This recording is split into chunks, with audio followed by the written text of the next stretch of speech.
Good morning to all of you students. Students, today we will discuss about a very important concept, a very important topic that is electric dipole and electric dipole moment.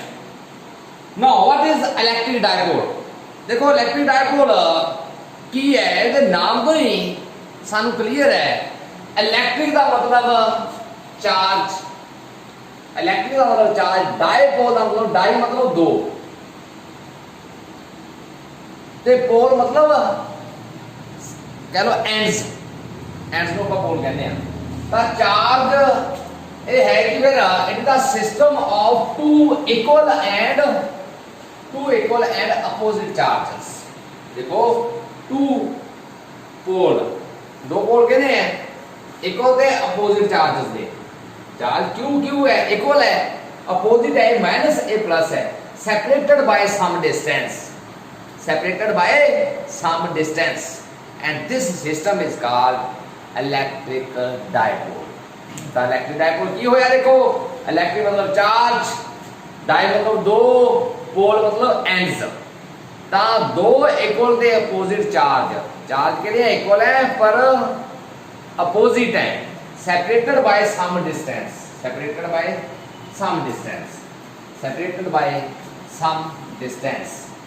is called electric dipole ठीक है जी हुन उस तो बाद जी physical quantity electric dipole नाल related है that is electric dipole moment a very important physical quantity you will use in your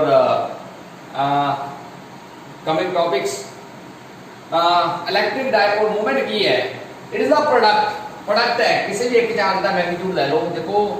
sign नहीं लेना मैग्नीट्यूड लेना एंड मल्टीप्लाई कर दो separation between the two charges ये दोहां दे विच सेपरेशन मैं इथे 2a ਲਈ है 2a ਨਾਲ मल्टीप्लाई कर दो this is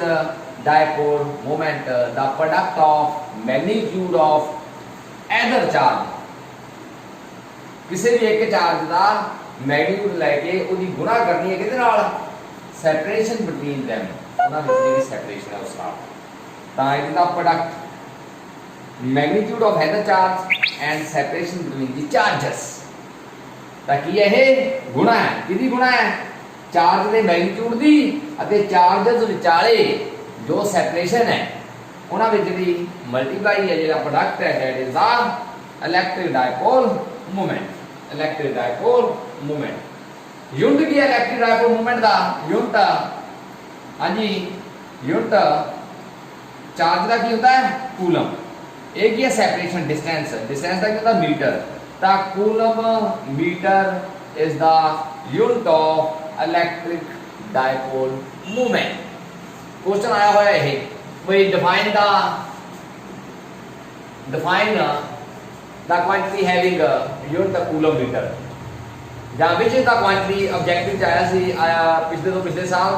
which is the quantity having unit coulomb metre तो देखो तुसी ध्यान रखना कूलम मतलब चार्ज मीटर मतलब डिस्टेंस चार्ज ते डिस्टेंस का प्रोडक्ट है जेड़ा that is electric dipole moment ठीक है तो ये साडे कोल है इलेक्ट्रिक डायपोल मोमेंट तो हुण आपां इलेक्ट्रिक डायपोल मोमेंट जां इलेक्ट्रिक डायपोल दी डायरेक्शन देखिए तो जी डायरेक्शन होगी electric dipole moment the that will be याद रखो इलेक्ट्रिक फील्ड तो उल्ट होंदी है होगी इलेक्ट्रिक फील्ड की होंदी है प्लस तो माइनस पर जेडी डायपोल दी डायरेक्शन है that will be minus two plus याद रखो important point of the direction of P will be ये याद रखने योग्य पॉइंट है from minus q to plus q तो ये याद रखो बच्चे ऑलमोस्ट कह लो डायरेक्शन जी इलेक्ट्रिक फील्ड दी ही ले जाते हैं डायपोल की डायरेक्शन नू पर यह इलेक्ट्रिक फील्ड तो उल्ट होता है that minus q two plus q ठीक है जी तो डेफिनेशन च भी ध्यान रखना है भी सानू डायपोल पूछया है कि डायपोल मोमेंट पूछया है कई बार पूछया डायपोल मोमेंट होंदा पेपर दे विच ते असि डायपोल दी डेफिनेशन लेके आउने आ कई बार इलैक्ट्रिक डायपोल की डेफिनेशन पूछी है तो असी इलैक्ट्रिक डायपोल मूवमेंट लिखे आने हैं। ये दो ही चीज़ों का आप ध्यान रखना, ठीक है। इस तो बाद आप जो इस नाल रिलेटेड आर्टिकल है वेरी वेरी इंपॉर्टेंट आर्टिकल जोड़ा कि बहुत ज़्यादा बार पेपर के आ चुका है, that is electric field intensity on the axis of axial line, कह लो on the axial line of an electric dipole. एक इलैक्ट्रिक डायपोल दी एक्सियल लाइन के उत्ते असी electric field intensity find out करनी है, तो वो आर्टिकल आप करते हैं इस तो बाद, ठीक है। अजी जो आर्टिकल हम आप करन जा रहे हैं वेरी वेरी इंपॉर्टेंट आर्टिकल, देखो थोड़े एग्जामिनेशन पॉइंट ऑफ व्यू नाल ये आर्टिकल जे मैं कहां इस फर्स्ट बी दे विच सब तो इंपॉर्टेंट आर्टिकल है। Electric field intensity on the axial line, electric field intensity on the axial line of an electric dipole. एक इलैक्ट्रिक डायपोल की एक्सियल लाइन के उत्ते, एक्सियल लाइन है कि पहली गल तो एक्सियल लाइन केड़ी है, आ line horizontal line passing through the centres of the charges के सेंटर जो पास कर रही है हॉरिजॉन्टल लाइन, उसको ਅਸੀਂ कहते हैं axial line. The line passing through the centres of the charges, the centre दो चार्जेस के कले सेंटर जो लंघ जा रही है, ठीक है, हॉरिजॉन्टल लाइन। तो दिस इज एक्सियल लाइन। ਅਸੀਂ ਇਸ ਦੇ ਕਿਸੇ भी पॉइंट के उत्ते इलैक्ट्रिक फील्ड इंटेंसिटी पता करनी है, ये असी पॉइंट P ले लिया, इत्थे असी +1 टेस्ट चार्ज रख लिया, ठीक है जी। ये P का डिस्टेंस दसना पैना सानू कितना है, मान लो R डिस्टेंस ते P है ये, ते साडे कोल ये जिहड़ा टोटल डिस्टेंस 2A है, जे ਆਪਾਂ ਅੱਧ देखिए A आ गया, A तो फिर तो तक A टोटल कितना हो गया 2A, ठीक है जी। तो ये साडे कोल हुण ऑब्जर्वेशन पॉइंट पे असी इस दे उत्ते इलैक्ट्रिक फील्ड इंटेंसिटी देखनी है, वो है कि फोर्स एक्सपीरियंस्ड बाय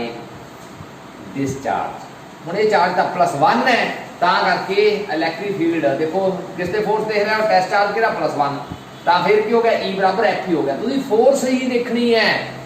इस दे उत्ते फोर्स ही देखनी है, इहदे करके ते इस चार्ज करके कितनी है, क्योंकि E बराबर F हो गया, क्योंकि टेस्ट चार्ज की लिया मैं 1 यूनिट। तो हुण ये प्लस नूं की करूँगा रिपेल, प्लस नूं रिपेल करूँगा, मान लो E plus electric field intensity नाल रिपेल करता है, तो माइनस इस +1 नूं अट्रैक्ट करूँगा। तुहानूं पता है opposite charge attract each other, तो same charge repel each other. तो सेम है, देखो ये पॉजिटिव इन्हें रिपेल किया जी, ये नैगेटिव इस पॉजिटिव नूं अट्रैक्ट करूँगा, E नैगेटिव नाल। हुण ज़्यादा फोर्स किहड़ी हो, E प्लस के E माइनस, हाँ E प्लस, क्यों ये डिस्टेंस घट है, देखो चार्ज तो सेम है, ये भी क्यू, पर इसका डिस्टेंस घट है। जो डिस्टेंस घट हुए कूलम ने की किया, the force between the point charges is inversely proportional to the square of the distance between the charges. तो इन्हां विच डिस्टेंस घट है, डिस्टेंस घट होने करके फोर्स इस दे उत्ते ज़्यादा होगी, तो E plus is greater than E minus, ठीक है जी। हुण जो ये E plus force E minus नालों ज़्यादा है, तो ये चार्ज पार्टिकल किधर जाऊगा, E प्लस वाले पासे, ठीक है ना। जिवें एक बंदा देखो 10 न्यूटन ला रहा फोर्स इधर नूं, एक ला रहा 5 न्यूटन, हुण कितनी फोर्स नाल बॉडी उधर जाऊ, ये 5 न्यूटन नाल, ठीक है ना, क्योंकि 5 न्यूटन ज़्यादा फोर्स लग रही है इस नाल, तो बॉडी ज़्यादा कह लो फोर्स नाल जाऊगी, 5 न्यूटन नाल डिफरेंस दोहां दा लैके असीं देखना कितनी फोर्स नाल जाऊगी। हुण ये चार्ज पार्टिकल किस फोर्स नाल उधर मूव करूगा, net electric field intensity at point P की होगी, नेट इलैक्ट्रिक फील्ड इंटेंसिटी होगी E प्लस दे विचों E माइनस कर देंगे, क्यों, क्योंकि दो अपोजिट डायरेक्शन से हैं। ये अगे क्या क्या है, क्योंकि E प्लस ज़्यादा है E माइनस नालों, ठीक है जी। तो हुण E प्लस की वैल्यू कटो, तुसीं कढ सकदे हो E प्लस की वैल्यू, E प्लस है कि इहदे करके इत्थे इलैक्ट्रिक फील्ड इंटेंसिटी है, तो चार्ज किहड़ा है Q, डिस्टेंस किहड़ा है, जे मैं इसनूं A कहना इस पॉइंट नूं B कहना, तो डिस्टेंस है BP, डिस्टेंस क्या है BP प्लस Q का P तो K Q कितना है प्लस Q है, डिस्टेंस की है BP स्क्वायर, लो जी A E प्लस आ गया। इस तरह E माइनस की है इसका इत्थे इलैक्ट्रिक फील्ड माइनस क्यू करके है तो चार्ज का मैग्नीट्यूड लेना सिर्फ आप plus q distance a p square ए वैल्यू करो इत्थे सॉल्व करो you will get your result k q upon b p square k q upon a p square k q count कर दो रह गया ब्रैकेट साडे कोल b p square minus 1 by a p square. लो जी बी पी की value find out करिए फिर ए पी की करांगे तो बी पी की वैल्यू करते हैं ये बी पी की देखो ये बी पी की वैल्यू सानू नहीं पता असी करिए ये बी पी कड्ढण लई ओ पी चों ओ बी माइनस कर दिए ओ पी चों ओ बी माइनस कर दो ये रही बी पी तो बी पी असी किवें कड्ढिया ओ पी चों ओ बी माइनस कर दो देखो ओ कॉमन है देखो दो पॉइंट है बी भी है पी भी है चेक करो ओ पी चों ओ बी माइनस करया ओ दा कॉमन है देखो पी भी है बी भी है याद रखना ये आ गया ओ पी कितना है ओ पी कितना है आर ओ बी कितना है ए तो आर माइनस ए आ गया जी इस तरह ए पी कटोगे तुसी o p plus o a आ जाऊगा आर प्लस ए दोनों की वैल्यू इत्थे पुट करो you will get your result इस वैल्यू पुट करो जी 1 बाय हाँ जी बी पी की वैल्यू की है आर माइनस ए दा square minus 1 by r plus a दा होल स्क्वायर। हाँ जी सॉल्व करते हैं इस इक्वेशन को सॉल्व करना आप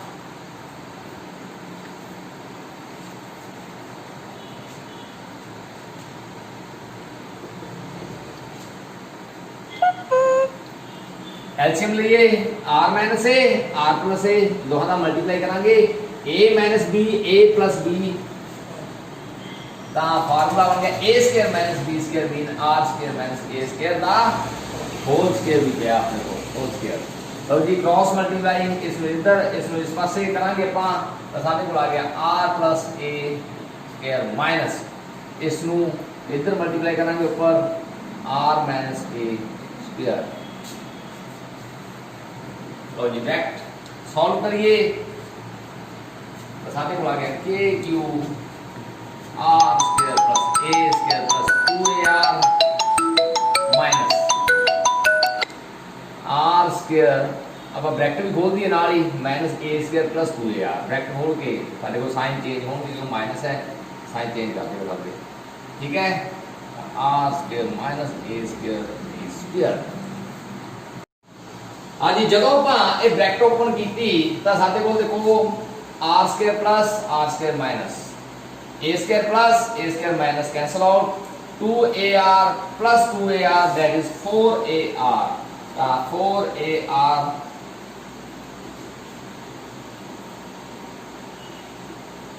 हम आप जिस अगे सॉल्व करिए तो के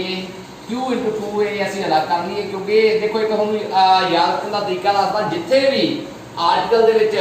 इलैक्ट्रिक डायपोल मूवमेंट की गल कर ली ना उन्हें पी एंड च आना ही आना है बस ठीक है क्योंकि डायपोल की जी मेन प्रॉपर्टी है दैट इज डायपोल मूवमेंट वो एंड च आऊगा एक्सप्रेशन च हुण पी बनाना आपां उहदे तां क्यू 2a ऐड कर लो क्यू इंटू